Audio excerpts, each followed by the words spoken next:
Boa noite. Começando Notícias do Dia, um resumo dos principais acontecimentos de hoje, segunda-feira, 8 de junho de 2020. Manifestações contra e pró-governo foram registradas neste domingo. Apesar do presidente Bolsonaro ter pedido para o público não comparecer às manifestações, foram registradas concentrações de apoiadores do governo em Brasília, São Paulo e também no Rio de Janeiro. Havia um forte esquema de policiamento e não ocorreram conflitos entre manifestantes pró e contra o governo. Em Brasília, não houve registro de ocorrências, mas no Rio e em São Paulo, durante a manifestação de opositores ao governo, a polícia precisou interferir para evitar quebra-quebra. Na capital paulista, os opositores do governo tentaram invadir a área destinada aos simpatizantes de Bolsonaro, mas um cordão de isolamento feito pela Polícia Militar impediu qualquer agressão. Participante do movimento Gays com Bolsonaro chama presidente de líder e de estadista. Em mensagem no Twitter, um dos líderes desse movimento postou: "A volta dos que não foram, aqueles que pularam carnaval, mentiram, atrapalharam, negaram, prenderam inocentes, mas de nada adiantou. E mais uma vez, a gente está de volta ao mesmo ponto lá do início. Bolsonaro tem razão." Espanha reabre escolas e casas noturnas e, em Paris, população lota as ruas após fim da quarentena. Estudantes voltaram às aulas em algumas áreas da Espanha nesta segunda-feira. Em outras áreas, as casas noturnas foram autorizadas a funcionar.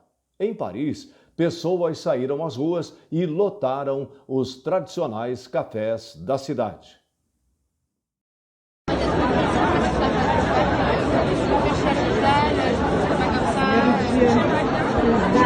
Bares e restaurantes com varanda reabriram aqui em Paris, direto no Germain-des-Prés.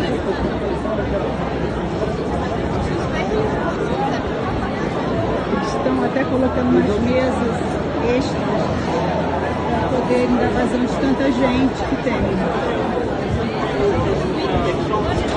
Infelizmente, eu acho que as pessoas estão muito próximas uma da outra. Isso não é bom sinal. Mas estamos querendo aproveitar, da primeiro dia no restaurante, no bar, após o confinamento. Paris está em festa com o fim da epidemia. Lá fez a curva natural da doença em 13, 14 semanas, ignorando a quarentena, como será também no Brasil. Mas a brasileira que filmava estava assustada. Talvez para nós brasileiros ainda demore a passar o trauma dessa quarentena, que parece que comprovou sua inutilidade. Em videoconferência, Toffoli elogia a prudência de Aras.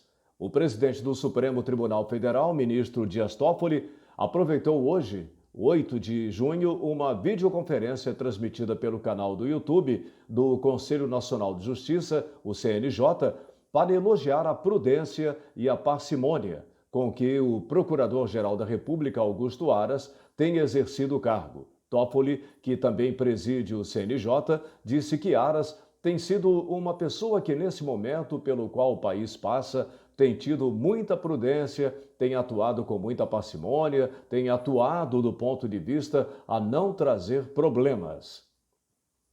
Homem é detido após jogar tinta na rampa do Palácio do Planalto.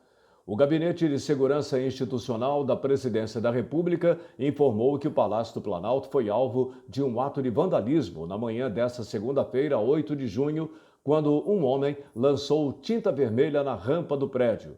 Ele foi detido pela equipe de segurança e entregue às autoridades policiais. O material jogado na rampa já foi removido.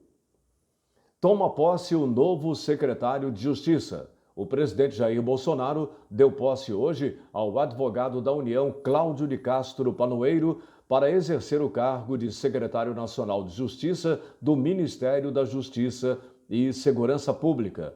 O nosso governo, ao qual a Vossa Senhoria integra nesse momento, se sente muito honrado pelo seu passado, pela sua experiência e por aquilo que o senhor pode contribuir para com o nosso Brasil, disse Bolsonaro durante cerimônia no Palácio do Planalto.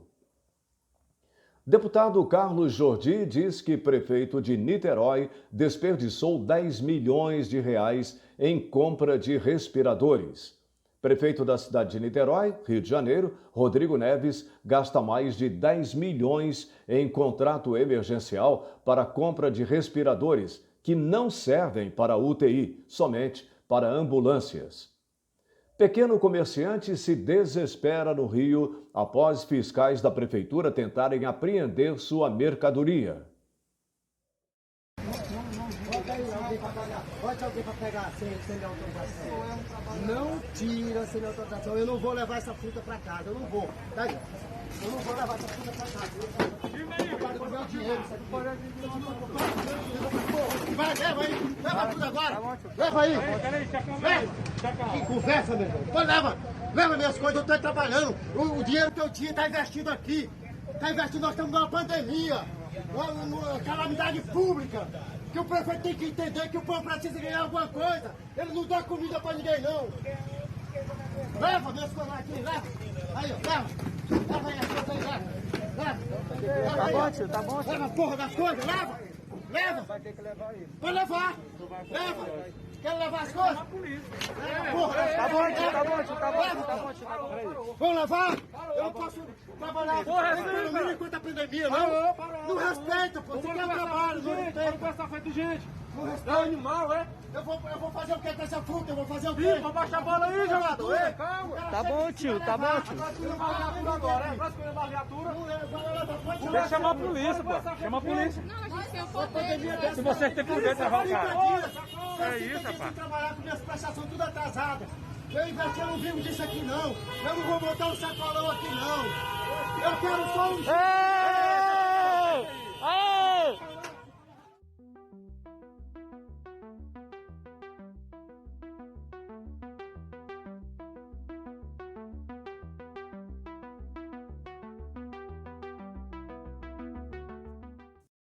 Está ficando insuportável. O povo trabalhador já não aguenta mais. O Rio de Janeiro iria começar a flexibilizar a abertura do comércio hoje, mas a flexibilização foi proibida pela Justiça. Segundo o empresário Humberto Reis, o juiz ganha seu poupudo salário, chova ou faça sol. Clube Militar remite nota de repúdio contra Celso de Mello e afirma que ele tem ódio pelo governo e pelos militares. Lojistas prevêem queda de até 40% nas vendas do Dia dos Namorados. As vendas do Dia dos Namorados, comemorado na próxima sexta-feira 12, devem ter uma queda de 40% em comparação ao resultado do ano passado, nas previsões de 60% dos donos de lojas do estado de São Paulo. Esse é o resultado da pesquisa feita pela Federação das Câmaras de Dirigentes Lojistas do Estado de São Paulo para estimar o impacto da pandemia de coronavírus na terceira data mais importante para o varejo. Ex-deputado Roberto Jefferson duvida que TSE anule chapa Bolsonaro-Mourão. Roberto Jefferson publicou post no Twitter intitulado Pagando para Ver. Duvido que o TSE, na quarta-feira, anule a eleição da chapa Bolsonaro-Mourão. Duvido. Quem tem medo, né? Sabemos que o ministro Barroso quer aparecer, mas ele tem medo. Se ele fizer isso, será posto para fora do tribunal. Ministra Damares Alves anula anistias. A ministra dos Direitos Humanos anulou mais de 300 concessões de anistia a presos políticos da ditadura militar. Segundo as decisões, não foi comprovada a existência de perseguição exclusivamente política. Brasil se aproxima do fim da pandemia. Em seu comentário no Instante News de hoje, Arlindo Lopes Correia mostrou que a curva da pandemia vem caindo significativamente. Veja um trecho do comentário.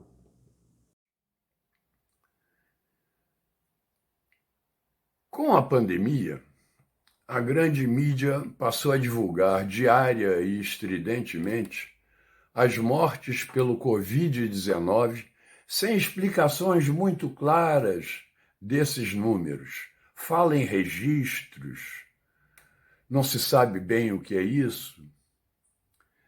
Curioso, fui ao portal da Transparência do Registro Civil, onde estão os dados mais confiáveis de óbitos ocorridos no país. E pasmem, de 16 de março até 4 de junho, tínhamos 31.503 mortes pelo coronavírus no Brasil. São números tristes, afetando gravemente as famílias que perdem seus entes queridos, e os efeitos nefastos da pandemia vão além. Comprometem nossa economia, desempregam trabalhadores, arruinam empreendedores de todas as dimensões e, pela via econômica, sofremos todos. Mas há uma boa notícia em meio a esse desastre. O acompanhamento do número de mortos pelo Covid de 16 de março a 4 de junho mostra que em nosso país a pandemia está caindo. O número maior de mortos foi registrado em 14 de maio, 822 mortes. A partir daí houve uma queda branda inicialmente, mas nos últimos dias a queda é acentuada. Mas o Congresso vai usar dados de Covid-19 fornecidos por secretarias de saúde. Foi o que disse o presidente do Senado, Davi Alcolumbre, após reunião de líderes. O motivo foi a mudança da metodologia de divulgação de dados sobre o novo coronavírus. Davi Alcolumbre publicou post no Twitter e disse: após reunião de líderes de hoje, ficou decidido que a Comissão Mista Especial de Acompanhamento do Coronavírus trabalhará com os dados estatísticos da pandemia fornecidos pelos estados e Distrito Federal. É papel do Parlamento buscar a transparência em um momento tão difícil para todos. Marcelo Campos, comentarista do Instante News, questiona essa transparência. Ele disse que a roubalheira que está acontecendo na compra de respiradores e outros equipamentos pode ser o sinal de que haja manipulação dos números enviados ao Ministério da Saúde. O governo mudou a metodologia justamente para dar uma informação mais precisa sobre o real número de mortes e de infectados no Brasil. Só que isso não agrada àqueles que querem tirar vantagem da desgraça dos outros. Pois é. O Notícias do Dia de hoje fica por aqui. Estaremos de volta amanhã às 10h30 da noite, aqui no instantenews.1. Comunicação com responsabilidade. Até lá.